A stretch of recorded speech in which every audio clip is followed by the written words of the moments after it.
శివాజీ గారు. Hi hi hi hi అండి. Trailer చాలా బాగుంది. థ్యాంక్ యూ అండి. ఒక విషయం ఎక్కువగా గమనించాల్సి వచ్చింది. లయ గారు మీరు లుక్ విషయంలో చాలా పోటీ పడ్డారు ఈ ట్రైలర్లో. చాలా యంగ్గా కనిపించారు. థ్యాంక్ యూ అండి. ఇప్పుడు లేదా? ఇప్పుడు కూడా అలాగే ఉంది. అంటే దండోరా గత చిత్రాలతో పోలిస్తే చాలా యంగ్. ఇదైతే ఒకటైతే ఫిక్స్ అయ్యానండి. తిరిగి వచ్చిన తర్వాత అన్ని పాత్రలు ఏదో ఒక వేరియేషన్ ఉండే స్క్రిప్ట్లే లక్కీగా దేవుడు నా దగ్గర పంపించాడు. వాటినే ఎంచుకుంటూ వెళ్తున్నాను. ఓకే. మీకు నెక్స్ట్ అఖిల్ బాబు సినిమాలో అసలు అది వేరే అసలు అది. ఓకే. ఇంకొక సినిమా షణ్ముఖ్ హీరో, దాంట్లో ఒక లాయర్ క్యారెక్టర్ అండి. చాలా అసలు ఒక ఎనర్జెటిక్ క్యారెక్టర్ అది. ఓకే. అట్లా దేవుడి దయ వల్ల అన్ని డిఫరెంట్ క్యారెక్టర్లు వస్తున్నాయి. ఈ సినిమా కాస్టింగ్ విషయం చూసుకుంటే అందరూ మీ ఫ్రెండ్సే ఉన్నారు. ఎటు చూసిన అలీ గారు కానీ లయ గారు కానీ. అంటే ఈ ఫ్రెండ్షిప్ వల్లనే ఈ ప్రాజెక్ట్ అనేది మీకు చాలా కూల్గా అవడానికి అవకాశం ఏర్పడిందా ఎట్లా ఈ కాస్టింగ్ పరంగా? డెఫినెట్గా అండి. అందరూ సపోర్ట్ చేశారండి. ఎక్కడ ఎవరు కూడా మాకు డేట్లు లేవు ఇలా అనేది లేదండి. నేను 48 రోజులు చేశాను ఈ సినిమా. ఈ 48 డేస్లో ఏ ఒక్క రోజు కూడా ఆర్టిస్టుల డేట్లు లేకుండా ఇబ్బంది పడలేదండి. చూసుకొని మాకు ఇంకోటి ఏదైనా చేయాలంటే మళ్ళీ ఆర్టిస్ట్ని అడిగి అలా చేసామండి.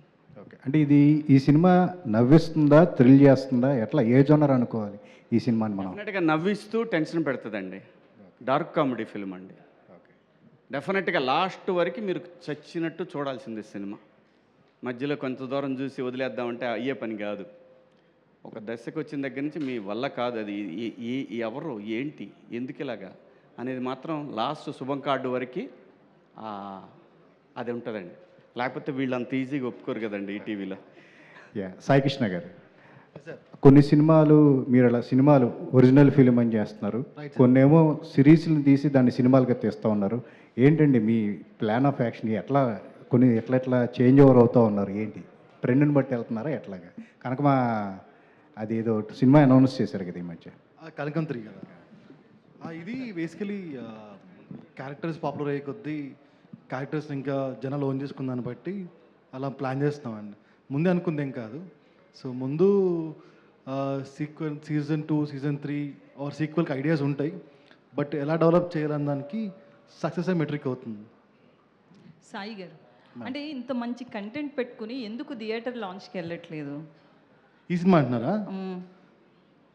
సో నేను చెప్తానండి. అయితే శివాజీ గారు లయ గారి కన్నా పెద్ద కాంబినేషన్ ఉండకపోదు. ఓకే. అండ్ ఇది కామెడీ థ్రిల్లర్, వెరీ సేఫ్ థియేటర్లో వేసినా కానీ. ఓకే. అండ్ సినిమా కూడా చాలా బాగా వచ్చింది. ట్రైలర్ చూసారు మీరు. సో ఈటీ విన్లో ఓటీటీ యాజ్ ఎ బ్రాండ్గా, సో ఓటీటీలో సినిమాలు కూడా చేయాలి కదా. Okay. And only on ETV Win అనే బ్రాండ్ కూడా మేము బిల్డ్ చేయాలి. So only on ETV Win అనే బ్రాండ్ బిల్డ్ చేయడానికి ఇంతకన్నా మంచి సినిమా మాకు దొరకదు. So very safe and very easy, very comedy and family subject. So రీసెంట్గా సంక్రాంతికి అందరు థియేటర్కి వెళ్ళేలా చూశారు. ఈసారి సంక్రాంతిని ఇంటికి పట్టుకెళ్దాం అనేది మా thought. So very very safe cinema మాకు ఇది. అండ్ అందుకే ఓటీటీకి ప్రిఫర్ చేస్తున్నాం. సో థియేటర్ ఫిలిం అనేది ఒక బ్రాండ్ అయితే, సిరీస్ అనేది ఒక బ్రాండ్ అయితే, ఓన్లీ ఆన్ ఈటీవీ అనేది కూడా ఒక బ్రాండ్ అవ్వాలి. ఆ బ్రాండ్కి మంచి సినిమా అవ్వాలి. దీంతోనే మొదలవుతుంది ఈజ్ వాట్ మేము బిలీవ్ చేస్తాం. Okay, congrats. శివాజీ గారు, అమ్మ మీరు మాట్లాడుతూ అనిల్ గారిని హీరోగా మీ ప్రొడక్షన్లో చేసేలా కనిపిస్తున్నారు. ఏమన్నా అలాంటి థాట్స్ ఉన్నాయా మీకు అనిల్ రావిపూడి గారిని? అనిల్ చేస్తాననలే కానీ 100 ఎకరాలైన అమ్మేను. 100 ఎకరాలైన అమ్మేను అలీ గారిది. మీరు మూవీ చేయడానికి అనిల్ గారి ఎకరాలు అమ్మడం ఎందుకు? అంటే కాంబినేషన్ అడ్వాన్స్ ఇచ్చాడు కదా, ముందు మనకి ఈడు కదా ఆఫర్. ఇప్పుడు అనిల్ ఆయనకి ఇస్తాడు కాబట్టి డాలర్స్ అడ్వాన్స్ ఇచ్చిన వ్యక్తి అలీ గారు. టైం ఇండస్ట్రీలో డాలర్ అడ్వాన్స్ ఇచ్చిన ప్రొడ్యూసర్ ట్రంప్ని అడ్వాన్స్కి ఇచ్చాడు.